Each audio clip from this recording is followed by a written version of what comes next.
Romualdo. Hindi mabuti para sa iyo ang ma-stress.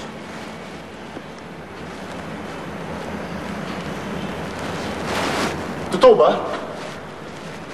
Si Diana? Well, nakahanap kami ng ebidensya ng communication ni Diana at ni Inigo Salcedo. My God. Then it must be true. Personally, hindi ako naniniwala na kaya niyang gawin to dahil sa pagkakakilala ko sa kanya. But may ebidensya ka, sabi mo. Unless, meron sa atin dito na gusto talaga siya ang pagbintangan. I don't know. Pero kung may ebidensya ka, nandyan eh.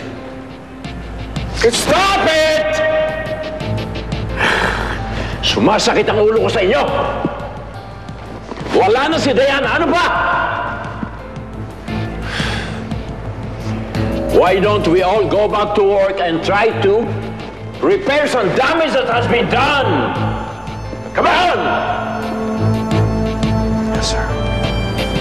Excuse me.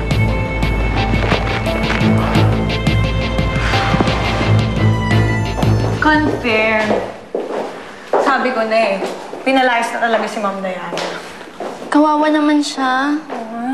Kawawa? Anong oo nga? Dapat di ka naaawa sa mga ganung mga traidor. Isipin mo, jowa na nga ng kapatid niya. Nilalandi niya pa. Kawawa ba yun? Di ba? Grabe. Grabe talaga. Wala ba kayong alam kung di pag-chismisan ang buhay namin magkakapatid? In fairness, wala. Oh, gusto mo magawa ka, lumayas ka sa harapan ko kung ano yung bakat kita dito sa sahig. Na-insecure ka lang kasi hindi ka pinag-uusapan, hindi ka chinchismisan. Halika na nga, girl. Diana, okay ka lang? Pinalis na ako ni Lolo sa legacy. So ikaw nga ba talaga nagpadala ng email kay Inigo?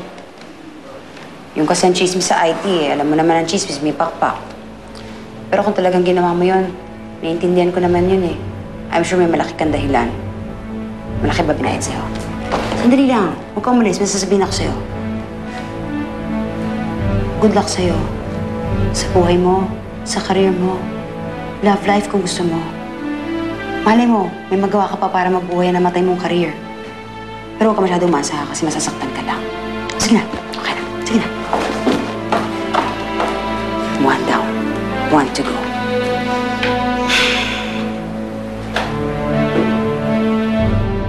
Natasha's not joining us for dinner. I think she's still quite depressed from her broken engagement. Well, who wouldn't be? It's the talk of the town. Ay, naku, kasalanan talaga nung Dianang yon. Wala na si Diana sa legacy. Really? That's great. I mean, after what she's done to Natasha, dapat lang na mawala siya sa kumpanya. Hindi yun ang dahilan kung bakit ko siya pinaalis. We were made to believe that she's been corresponding with Inigo Salcedo. Mukhang siya ang espiya ng Lala. Oh my God, that's terrible.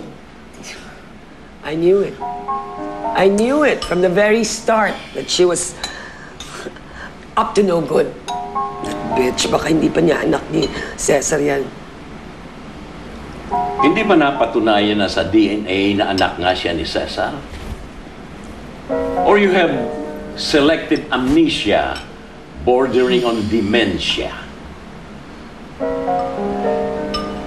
Mana na siya sa ina niya.